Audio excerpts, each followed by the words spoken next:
Aujourd'hui, nous allons lever le voile sur l'un des plus grands mystères de l'existence humaine, la différence entre le corps, l'âme et l'esprit. Certains ignorent cette réalité, beaucoup en parlent, mais peu en comprennent la profondeur. Dans cette vidéo, je t'emmène dans un voyage intérieur, où chaque partie de ton être sera explorée, comprise et révélée. Prépare-toi, car après cette vidéo, tu ne verras plus jamais ta vie intérieure de la même manière. Tu sauras exactement qui tu es, comment devenir spirituel, comment Dieu parle à ton esprit, comment dominer ton monde physique avec ton âme par ton esprit et surtout tu sauras ce qu'est un homme dans les 3 dimensions. Partie 1. Le corps, notre enveloppe terrestre. Le corps, c'est notre enveloppe physique. C'est ce qui est visible, palpable, ce que nous utilisons pour interagir avec le monde matériel. Tous les hommes admettent l'existence du corps car il est visible à l'œil nu. Le corps est doté de 5 sens, la vue, l'ouïe, le toucher, le goût et l'odorat. Ces 5 sens sont des portes par lesquelles nous recevons des informations de l'extérieur. Sans le corps, impossible de ressentir la température, impossible de voir un coucher de soleil, impossible d'entendre une voix aimée, impossible de rester légalement sur terre car Dieu a établi des lois et l'une de ces lois est que la terre appartient à l'homme et non aux esprits. Le corps est le véhicule qui nous permet de vivre sur terre. Jésus-Christ qui est la parole devenue un homme, ne pouvait pas vivre au milieu des hommes sans avoir un corps de chair. Le corps est précieux mais temporaire, destiné à retourner à la poussière d'où il vient.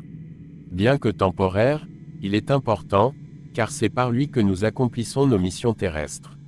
Cependant, le corps en lui seul ne constitue pas l'être humain.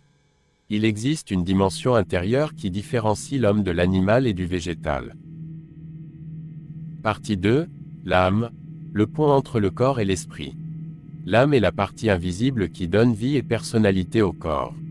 Lorsque Dieu créa l'homme, il le créa à partir de la poussière de la terre qu'il avait formée. Et lorsqu'il avait fini de former l'homme, il souffla en cette forme pour lui donner vie en lui donnant un esprit. Lorsque l'esprit est entré en contact avec le corps, l'âme a été créée. L'âme est composée de 4 éléments principaux. La volonté qui est notre capacité à choisir, à décider. La réflexion qui est notre capacité à penser, à analyser. Les émotions qui sont nos ressentis, nos joies, nos tristesses, nos peurs. Les décisions qui sont nos actions conscientes, guidées par notre libre arbitre. L'âme est ce qui fait que nous avons une identité unique. Elle est le centre de notre personnalité. L'âme est aussi le pont, le lien, qui unit le monde visible du corps au monde invisible de l'esprit. C'est dans l'âme que se jouent les batailles intérieures, entre nos désirs, nos pensées, nos émotions et nos choix spirituels. Pour mieux comprendre cela, nous prendrons l'exemple d'une voiture. Le corps c'est la carrosserie, l'âme c'est le volant et les commandes et l'esprit c'est le conducteur assis au volant. Si la voiture est garée avec des vitres fumées ou teintées, l'on peut penser que ce véhicule est vide.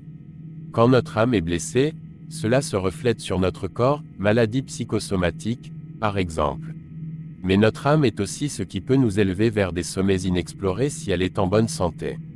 Si le corps est constitué des 5 sens, l'âme interprète les informations reçues par les sens et peut en fonction de ces informations, ressentir des émotions, prendre des décisions, ou même avoir des désirs, des passions, des pulsions et même des craintes. Mais il existe une dimension encore plus profonde, plus spirituelle, c'est l'esprit. Partie 3. L'esprit, le lien avec Dieu. Comme mentionné plus haut, l'esprit est la partie de l'homme qui est en relation directe avec Dieu. L'homme possède un esprit contrairement aux animaux qui n'en possèdent pas. L'esprit comme son nom l'indique est la partie de l'homme qui lui permet d'accéder au monde spirituel car c'est le monde des esprits. Il est constitué de 3 éléments majeurs. La conscience qui est notre capacité innée à discerner le bien du mal. L'intuition spirituelle, notre capacité à capter les choses invisibles, à recevoir des révélations, à accéder au monde spirituel. La communion qui est la partie de l'esprit de l'homme qui lui permet de communier avec Dieu son Créateur. Contrairement à l'âme, l'esprit n'analyse pas, ne raisonne pas, il sait. L'esprit est comme une antenne spirituelle capable de recevoir directement la volonté divine. C'est dans l'esprit que se trouve la vraie vie, celle qui est éternelle. Quand notre esprit est vivant, nous sommes en connexion avec le monde spirituel et avec Dieu lui-même. Lorsque nous sommes encore séparés de Dieu, les principales capacités de notre esprit sont limitées ou éteintes. Mais lorsque nous connectons avec Dieu, ces facultés de l'esprit s'activent et grandissent. Il faut préciser que l'accès au monde spirituel peut être fait par le contact avec des esprits des ténèbres. Alors les facultés spirituelles activées seront altérées par le mal. Nourrir notre esprit est donc essentiel pour vivre pleinement notre destinée. Ainsi, nous comprenons que l'homme est un être tripartite, corps, âme et esprit. Mais comment ces trois dimensions fonctionnent-elles ensemble? Partie 4. Comment le corps, l'âme et l'esprit interagissent. Avant de continuer, je voudrais préciser que depuis le péché d'Adam et Ève, l'homme était séparé de Dieu jusqu'à ce que Jésus réunisse l'homme avec son Créateur. Lorsque l'homme a péché et s'est séparé de Dieu, le péché est entré dans sa chair comme un virus informatique qui s'est introduit dans le véhicule qui est le corps. Ce virus veut toujours faire dévier le véhicule en prenant contrôle du volant qui est l'âme. Lorsque nous sommes séparés de Dieu, c'est comme si le conducteur qui est l'esprit est endormi, mais lorsque nous nous rapprochons de Dieu, c'est comme si le conducteur est en alerte et vigilant. Maintenant tu comprends donc. Le corps reçoit les informations du monde extérieur via les 5 sens. Ces informations sont transmises à l'âme qui les analyse, les ressent et prend des décisions. L'âme, si elle est connectée à l'esprit, consulte l'esprit pour avoir une direction supérieure. L'esprit, connecté à Dieu, éclaire l'âme, qui ensuite influence le corps. L'âme est le volant et les commandes du véhicule. Le virus qui est le péché installé dans le corps pousse le corps à contrôler le volant. Cependant le conducteur qui est au volant peut décider de laisser la voiture déraper ou de rouler dans la bonne direction. Un homme spirituel est un homme qui n'obéit plus à son corps mais plutôt à son esprit. C'est facile en Christ car il est écrit que ce n'est pas par nos capacités mais par les capacités du Saint-Esprit présent en nous.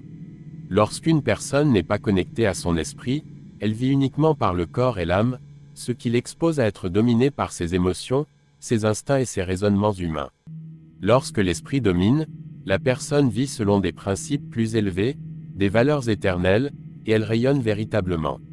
Pour résumer, tu n'es pas qu'un corps qui ressent, ni qu'une âme qui pense et qui souffre. Tu es un être spirituel, connecté à une réalité plus grande que ce monde visible. Veille sur ton corps, soigne ton âme, mais surtout, nourris ton esprit. C'est là que réside la véritable vie, la paix véritable, et la connexion avec ta destinée. Si cette vidéo t'a aidé à comprendre qui tu es vraiment, n'oublie pas de t'abonner, de liker et de partager à quelqu'un qui a besoin de réveiller son être intérieur. À très vite pour de nouvelles révélations.